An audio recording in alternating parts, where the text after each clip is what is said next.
Hey everyone, I just wanted to make a new video on some new 3D models I have been trying out. I haven't made a video in a while because my printer was acting up. I wasn't getting good prints on it, so I changed out the extruder, replaced the bed, and got a different brand of filament. And since then it's been running perfect, but those are the kind of things that have happened, and thank goodness for YouTube. I found a great video. If you do have issues with a 3D printer and you have a model similar to mine, which is the Flashforge Adventure 3, this video I will link in the description below if I remember to do so, and it helped me out tremendously on my printer. So jumping into it, I just wanted to show a little haul on some crafting stuff I found at a local store. I've never tried any pre-made or already made washes, but this is from a local gaming and toy store in my area, and it's Citadel Shade Non Oil Gloss, and I'm looking forward to trying that on some different models and stuff. And we also have Earth Shade, and like I said, I've never tried these before. I've made washes, but you know, they're not as great as what you can get already made. And I picked up for the 3 3/4 G.I. Joe shelf, Wild Bill, right here from the 25th anniversary line. So happy to add that to the collection. And we're gonna make this a quick video. I'm gonna show you the gray prints first, and then the black ones, and meaning that the gray ones is when I started having failures. So I'd rather go ahead and knock out the gray ones first and show you those.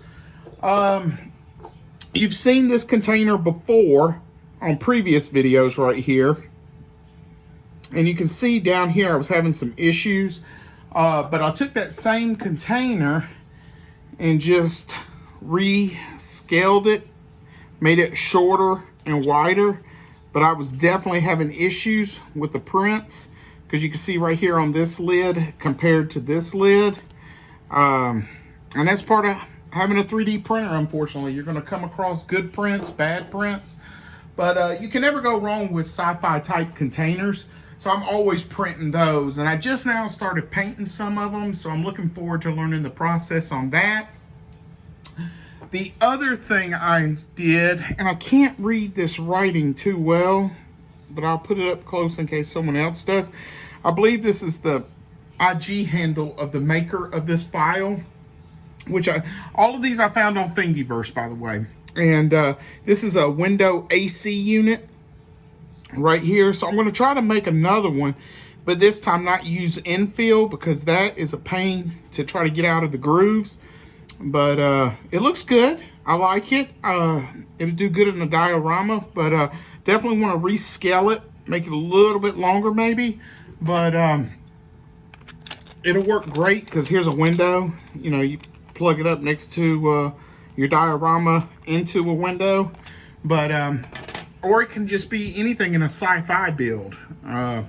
But this front part turned out real well, so I was happy with that.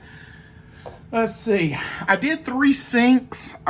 They didn't turn out too well right in here, all 3 models. I didn't get all 3 of them out, but it looks good. I mean, that was a major failure right there. So I'm hoping if I try it with the new filament and stuff, it'll turn out a little bit better. But it's just a little kitchen sink. It could be in a rundown restroom, gas station, you know, whatever you want to try to do. Let's see, we got some sewer manhole covers. So this right here, I thought that I actually had a failure on the print. So I printed several of these and it just kept messing up in the same exact spot. So when I went to, what do you call it? Slice the file, there is where you can see each stage of the production, and every single one was messed up right there. So it wasn't actually the print or the printer, it was the actual file. It just was not filled in right there. So the printer did not know how to incorporate it because there just wasn't nothing there. You get to a stage and then all of a sudden there's like a void right there. So I figured that out and went on looking for other different prints for manhole covers. And again, some of these are not very good quality because this is when the filament and the printer was acting up, but I'm still happy with what they have. I haven't cleaned a lot of these up, but that turned out real well. I like the grooves on it and stuff. That is just a mess. And like I said, I was having some serious printer issues. Let's see, here's another one right here. Here is the back. And again, I could clean this up and it's gonna be in a diorama, hopefully, when I get started making those, you know, just sunk into the foam or whatnot. And we have this one right here. We have this one, which I don't like how big these holes came out where you put a tool in to lift it up. But it says New York City sewer. Let's see, we got another one of these right here. This one did not turn out as well. The infill doesn't look that good. The middle of the emblem doesn't look that good. It's supposed to say NYC sewer. It's just hard to tell. It's just got too much going on with it. This is the same style as this one, but I sliced it a little bit differently. And what I like about this one is you print a separate ring and it fits inside of it. So, and the foam on a diorama, you would make the ring, put it in there, and then this can go on and off of the base. So that was pretty cool. All right, now here is Buddy right here for somewhat of some scale comparisons. And I have been making a ton of different bar stools. Let's see. Yeah, that one's a little bit bigger right here. And then we have this smaller one and then this one. So just to give you an idea, that's what it looks like next to the figure. And it's a lot of trial and error when you're coming to scale size and stuff. This right here is 3.5 inches tall. This is 3 inches tall. This is too big, this is too small. So I'm gonna reslice it and make it 3.25 inches tall. And that should be right into the dialed in range that I'm looking for. But let's show you this right here. And again, this is the gray filament. This is where I was having a lot of issues. Now, of course, I'm gonna try to sand that out and make it a little bit smoother looking. Here is another one right here, and you can see where the infill is. So I was having some serious issues with the initial layers and stuff.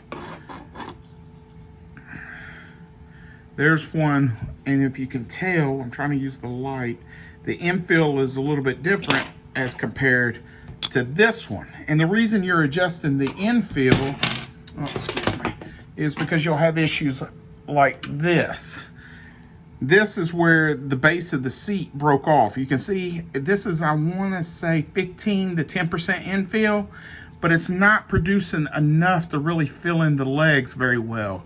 So it doesn't cause the adhesion of the actual seat to be strongly bonded. So any little hit can break it off.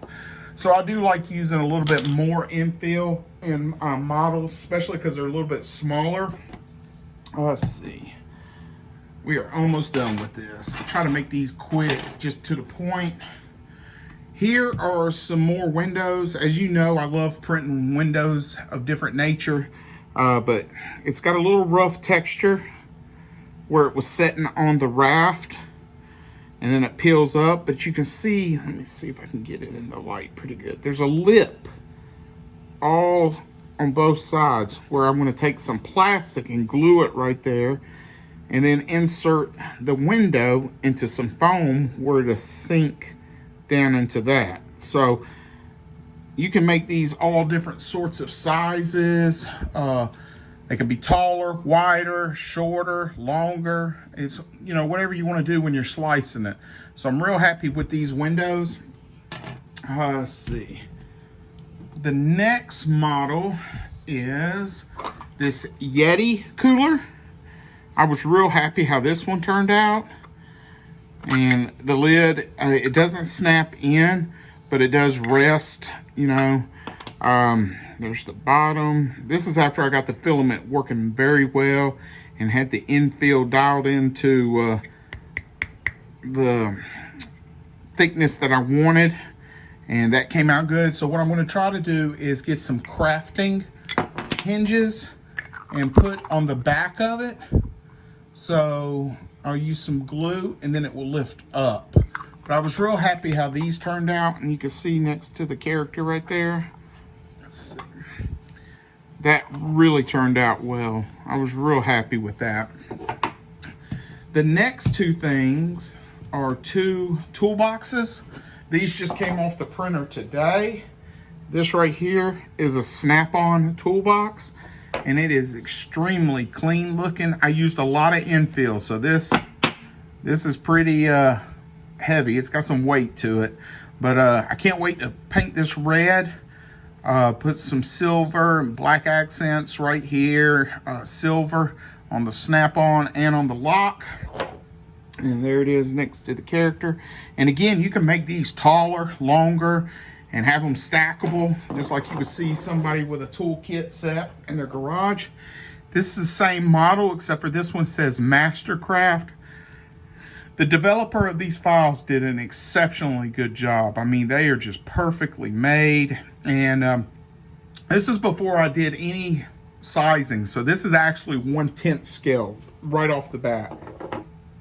And the last thing I've got, I can't recall if I've already showed this or I showed you the actual frames, but this is my picnic table. And I found these braces or frames on Thingiverse, and I didn't want to use the top or the seats that it had on the file, so I just printed the actual framework. And then in a kit of some boards I got from Michael's, this is already pre-cut, perfect to the size I wanted. And these right here are from Home Depot. They're paint stir boards or pieces of wood. When you get your paint, you stir it up. I just cut it off to the size I wanted because it's got like a groove looking handle. And this scales pretty good if you're standing on it or if you are sitting on it. Of course, he's got this suit on, so he might not sit too well on here. But yeah, definitely happy with this. I'm gonna make some more of those, and that's it, guys. Like I said, it's just a bunch of 3D printed models. Quick little haul right there with the G.I. Joe figure, and I hope that you enjoyed this quick video, and sorry that the videos don't come in as quickly as some other channels. I just don't treat this as a super rush, and I of course have to wait till the models get made before I can make a video. All right, let me know in the comments what you're making. Let me know in the comments which one was your favorite model. Again, you can find all of these on Thingiverse, and that's it. Have a good weekend. Later. Bye.